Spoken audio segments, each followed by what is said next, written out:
Hi, welcome back. Today, we're going to continue deepening into our journey around our own needs, and we will discuss wants in the future as well. But I wanted to start off by speaking a bit about the consequences of not meeting our own needs. So they're really very real health consequences that appear in our lives when we don't tend to our physical and emotional needs, when we deny what keeps us healthy, when we overwork or shut down. There's a wonderful book by Gabor Mate called When the Body Says No, and he summarizes a lot of research there about not being in touch with ourselves, not being in touch with our emotional needs, and a lot of studies that show how that translates into adverse health consequences. And at a very kind of basic level, it's important to meet our needs because we are important. We are each important. We're not more or less important than anyone else. We are each important. And in our families, we are also important. Yes, when we've got tiny babies and young children, it's important to meet their needs first often, particularly when they're tiny. But in your life, you're the main character. And we don't learn that enough. I think it's really important to learn that it's really your job to look after yourself. But because of the way our families of origin often work, and as I've talked about previously, the care going up the generations as opposed to the adults caring for the children, we don't learn that. We learn that we are there as a kind of vehicle to make other people happy. And so starting to shift away from that notion can feel really uncomfortable and kind of strange and unfamiliar. And, if we don't meet our own needs, it leads to a lot of resentment, burnout, often at work, perhaps over-promising and under-delivering. Addiction sometimes, if we are kind of chronically disconnected from ourselves and constantly tending to other people, we may become addicted to certain things. So it's really important, this. It's not something that's kind of fluffy and doesn't have real consequences. And it's really nuanced and messy because many of us are in positions of wanting to change and shift dysfunctional patterns from our original nuclear family, so our family of origin, what obviously a lot is called on social media a cycle breaker. So we're working to heal these patterns of dysfunction as we parent our children. And that's really complicated. It's complicated to be learning to meet your own needs when you're trying to meet the needs of your child. And because you're probably a perfectionist in certain areas, you might be trying to do both perfectly, which is impossible. The idea of you being important may sound very foreign. And you may never have learned that because growing up in families where it's our job to tend to the emotions of our parents or contain their massive emotional dysregulation or try and please them or be good and shine at school so they can be proud, you learn that you are there to perform a function and that your value is dependent on something. And really your value is inherent. You have worth just as you are. And you're allowed to meet your needs. But this is an ongoing process of permission and allowing from ourselves in the end, because many, many, many of us, men and women, have learned that we're invisible in our families. And then we perpetuate that. We do the work of oppressing ourselves in some way because we don't meet our needs. So we're really trying to really shift that. I want to focus on needs and boundaries here, because when we're starting to put down, to kind of tune into our own needs, we need to put down boundaries often to protect the time we need to meet our own needs, or to say we can't do something else, or to say that we would love to meet you for dinner and we would like to meet you somewhere that's halfway, and we can't do that evening, and we can't do that late. So getting more comfortable with boundary setting is really an integral part of meeting our needs. Now, often the idea of setting boundaries feels so scary and terrifying that we completely avoid it. I often have with clients, actually, when I'm sitting with someone in the room and I say to them, okay, so we've played through a scenario, and I say to them, what would feel right for you in the situation? And they say they don't know. And then I say, okay, what would be the best outcome for you? And then they say they don't know. And then if I say to them, okay, I think actually you do know what you want in this situation. You can feel it in your body, actually, and you know clearly what feels right for you, but there's a feeling of being scared actually, and even terrified in some points, in some cases, that you may be abandoned if you say what you need. Let's just speak about it here, because obviously in the therapy room, you're completely safe and it's totally confidential. And without fail, every single client is able to say, oh yeah, this is what I'd really like.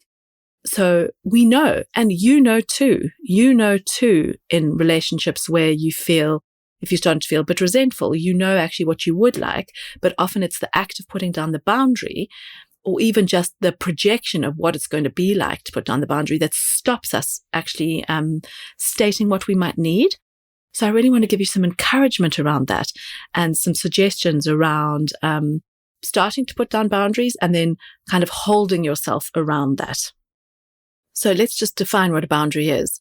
So a boundary is something that protects you or protects your children, or physical boundaries are things where we protect our property.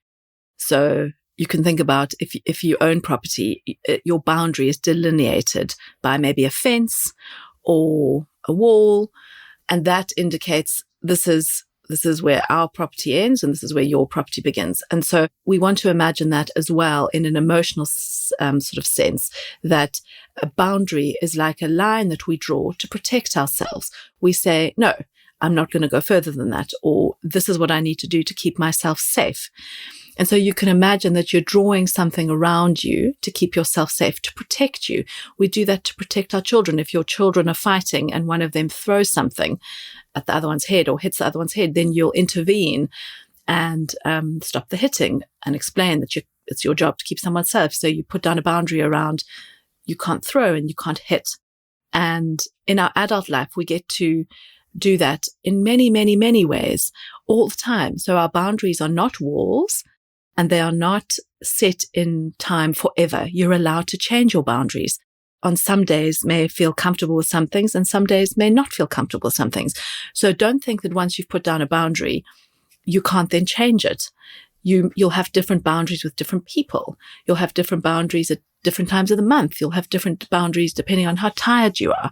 All of this is around deepening into your own awareness around what feels good for you in this moment, what feels good for you in that moment. How can you kind of set yourself in a position to thrive by either protecting your time, your energy, how much you give away. And that's all about the boundaries that you draw for yourself. And another really important thing about boundaries is that you don't need to get your boundaries signed off by another person. So I may have a boundary which you think is silly or you wouldn't put down, but that actually is not important. You don't need to go out into the world and survey all your friends or anyone actually to get them to sign off on our boundaries. I think that's a really important point for recovering people pleasers and perfectionists, because I noticed that I used to want to get people to approve of my boundary. And that kind of defeats the point, because when you're putting down a boundary, you cannot be taking care of someone else's feelings. So I'm going to say that again. When you put down a boundary, you can't be taking care of someone else's feelings. The point of the boundary is to be taking care of you. So I'm not suggesting that you turn into, a kind of an asshole and don't take other people into account. But at the time that you put down the boundary, someone else may feel discomfort, or you may perceive that they feel like that. But that doesn't mean that you don't put down your boundary. And that's one of the key kind of things that we have to get more comfortable with. And that's one of the areas that can feel the most uncomfortable. It's also important to remember that boundaries require practice. So we're not going to get this right first time. We have to start practicing in small ways in relationships where we feel safe. So notice, look around at the relationships in your life. Perhaps with some people, you find it quite easy to put down boundaries. Perhaps you have some friends or colleagues who themselves are very aware of their own boundaries, and perhaps they model something for you. And in that modeling, that might feel like it's easier for you to put down boundaries because they're kind of giving permission and allowing that for you. So start practicing in those relationships, putting down boundaries for yourself. And you can then build up to relationships where it feels harder. So we talked a little bit about this in episode 2, but when we are putting down a boundary, because of the way we are raised in our families often to be conditioned to care for other people, we are not, first of all, in tune with what we might need, and therefore the boundary feels hard. But most of all, we're hyper aware and hyper vigilant, and our nervous system is tuned into what other people need to make them happy. So we're doing a real about switch. I always use this image of radar. And, I think I got this image from Top Gun, so that shows my age. But basically, imagine those big, kind of round cup-shaped radar things. And when we've grown up tending to other people's needs, they face outwards because we are always looking for what the signals that other people are sending us. Now imagine we're going to turn that back to yourself. And you're looking for your own signals around, what keeps me safe in this situation? What do I enjoy? How can I meet that need? How can I deal with that discomfort? How can I soothe myself? So we're looking for all our signals from our own body. And initially, when you start to put down boundaries, your own signals from your body will send you signals that this is not safe. So remember from episode 2, we talked about a bit about neuroception. And if you want to go and read more about that, you can go and read some stuff from Deb Dana or Stephen Porges, or just search on the internet for neuroception. But your interoception, so your internal sensations from your body, you might feel a lot of discomfort. Often we feel tension in our chest or kind of pain in our tummy or contraction of those muscles when we start to do things that look after us and put down boundaries, because it feels so uncomfortable. It feels kind of dangerous, that we're going to be unsafe if we do this. It could be that we have an idea that people might leave. They may stop being our friend. So there's often a sense of abandonment. They may criticize us. And so be aware of that. Be aware that, say, for example, if you're putting down a boundary with your own mother, if you're saying, no, I can't meet you, or with your mother-in-law, or with one of your friends, or with one of your siblings, that you may be stopped. Your body may say, no, this is not safe. And actually, we want to kind of tend to those sensations and continue with the boundary. So a lovely way to give yourself a sense of safety is to actually put your hand, self-touch. So put your hand on your chest, put your hand on your tummy. Tell yourself you're safe. Speak in a gentle voice. Reassure yourself, and then continue with putting down the boundary. So don't think that those sensations are a signal that you need to stop. Often they're actually an indication that you can continue. And it can be really hard to hold this. So it can feel almost terrifying when you start to put down boundaries and really look after yourself. Don't shame yourself for that. Often I see clients really kind of saying, I know what I need to do, and it feels ridiculous that I can't. No, it's not ridiculous. It's that this is how you've kept yourself safe. So now we're learning, I'm safe in adulthood and I can put down boundaries, but it's a process and it's messy. I want to suggest that when you are starting to put down boundaries, or starting to put them down in more kind of difficult relationships, that you get some support around that.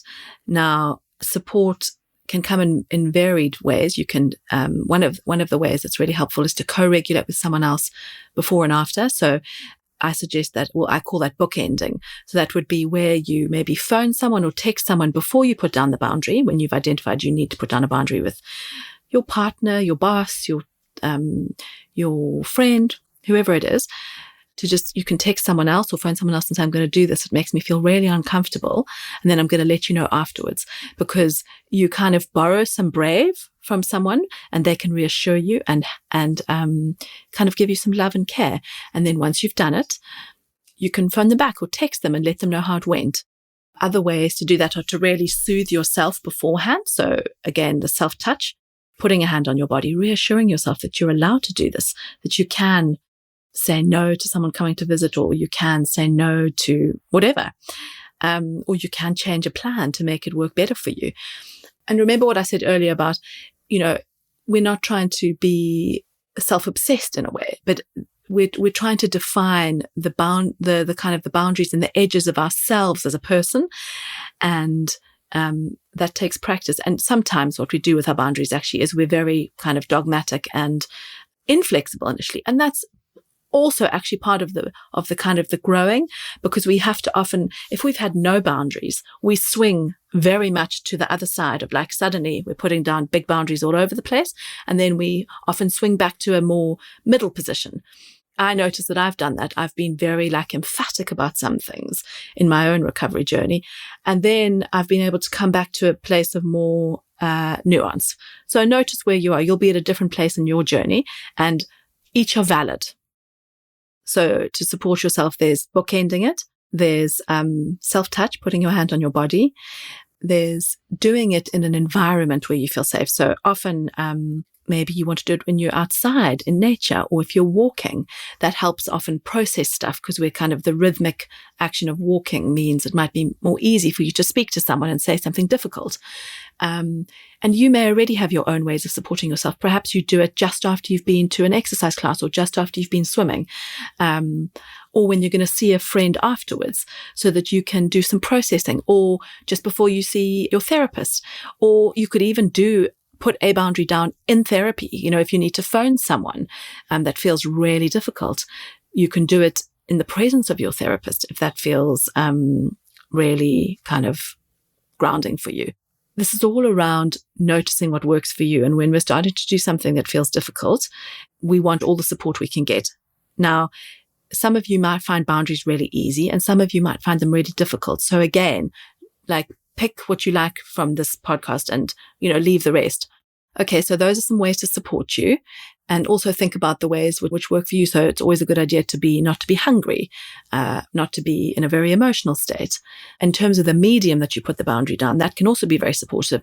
If you have a very challenging relationship with someone, perhaps face-to-face might be too much initially. Maybe you need to start off on a text message or on WhatsApp, or leaving someone a voice note, or even sending an email if it feels too difficult, that you might get too sort of stimulated actually doing it face-to-face. Then do it in an easier way. We're aiming for ease here. We're not aiming for perfection. So really notice the medium, or the kind of way of communicating that would be best for you. It's really complicated as a parent to meet needs, because you've got the demands of your children. Particularly if you didn't have your needs met, you may be trying to meet your children's needs perfectly, which is also not possible. And so you may tend to then not be very present for yourself, because you're trying to be so perfectly present for your children. I want to suggest that moving away from that is helpful, because you actually modeling for your kids, I am important, my needs are important, is important for them. And this can be a challenge when you have young children particularly. So I want to make some suggestions for you if you're a mum or a dad and you're trying to meet your own needs when you really literally have no time, and maybe you're doing full-time childcare for 2 little ones. So this is where I suggest we really get creative. Looking across our week at what we might need is really helpful. So for me, I know that sanity comes when I've had movement and when I've been out in nature.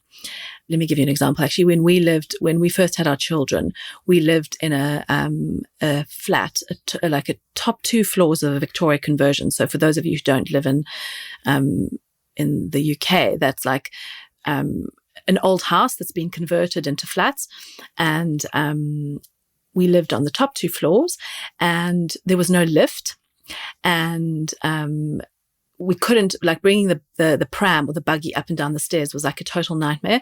So I kept the buggy downstairs, but assembling a double buggy when you have to use those carry cots was also really complicated. And there was 5 flights of stairs. So getting 2 babies up and down the stairs really, honestly, it gave me so many troubles. It really confounded me. And it was so effortful when I was the only adult, which I often was. But I also knew that I needed to get out. At some points, I started to feel I felt like I lived in a metal box, and I felt really trapped. So I got a carrier. When my girls were really young, I got a twin carrier, which also was a bit challenging, to be honest, because it was difficult to put 2 tiny babies into them. But I got this twin carrier, and I could put them both on the front of me, and then I could go out. And I can't tell you the profound joy I felt on the first time I went out. We used to live in a place called Brook Green, and I went to the Shepherd's Bush Tesco, and I felt like all my Christmases had come at once. I was so proud of myself. And then I went for a little walk in the park. So I got to there were some beautiful plane trees, and I love plane trees with those big green leaves. I got to have some nature, and I got to go to the shops, which felt very joyful. And, even though it required a lot of effort, doing that in the morning meant I had so much more sanity for the rest of the day. So often our needs particularly as a new mum, you cannot meet all of them, I would suggest, unless you have a lot of childcare. So I would suggest lower your expectations, lighten the mental chatter around, I can't do this all now. Really come up with a lot of compassion. It's very difficult in early motherhood, very difficult. So be really gentle with yourself and just try and meet one need. So for me, some walking and movement is important. Don't try and have like a perfect morning routine. That is a fantasy. I always used to berate myself with the thing about, why don't I get up at 5:30 and do some yoga or have some breathing and maybe go out of the house when my husband was still there. For me, that's never worked. Maybe some of you are morning people. I'm not a morning person. And oppressing ourselves with things that we actually know are not going to work for us is not helpful. I have always used my children as an alarm. That feels better for me because I'd like to maximize sleep. Often I've actually got one of our daughters sleeping in our bed with us. So that kind of fantasy morning routine, I had to let go of that. And some days in early motherhood, or quite often actually, I would just put my clothes on straight away so that I could go out. So you don't have to get like this perfect thing of like, I need to have a shower, I need to do this, I need to do that. No, just do something which will nourish you in the moment. So sometimes just pick one need. Sometimes that's having a hot cup of tea. So going back to meeting needs in early parenthood, let's have a chat about that. Look at where you can meet up with someone or do a childcare swap with someone. I know that's really difficult when you've got small children. Like, what gives you the most sanity? Is it painful to go to the park by yourself? Do you have a friend or someone from one of your antenatal groups that you can just meet up and go to the park with? Because having a chat about, whatever you're facing really lessens the burden of that. I also think about stacking habits. I think that's an idea from James Clear. But I always do some stretching when I shower.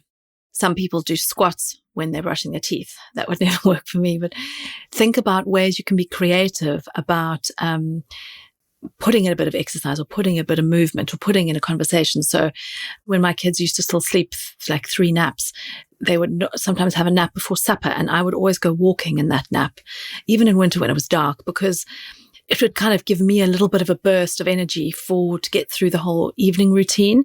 And I would kind of process out some of the stress of the day on this walk. And I didn't really care actually if they didn't sleep, or they would just be in their like buggies or their carry cot lying down. And that kind of met the need of them trying to have their nap, but also I didn't have to stay at home and try and get them to sleep or anything. And we were kind of out and about and moving. So that was good for all of us.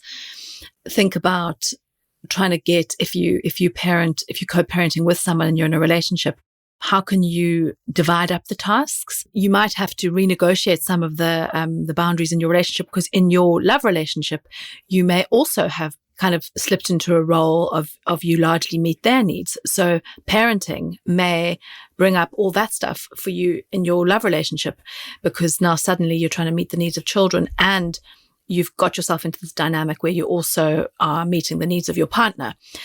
And I'll do some kind of further discussions around that, because often you have to start asking for more help. You have to redefine the kind of operating principles of your primary love relationship in order that you kind of don't burn yourself out. Okay, so we'll be returning to the subject of needs. We're going to talk more about needs in our nervous system next time. Let me know if you have any thoughts or if you'd like me to answer something specific around needs. I'd love to hear your feedback. Again, with this episode, there will also be journal questions that I'll send out.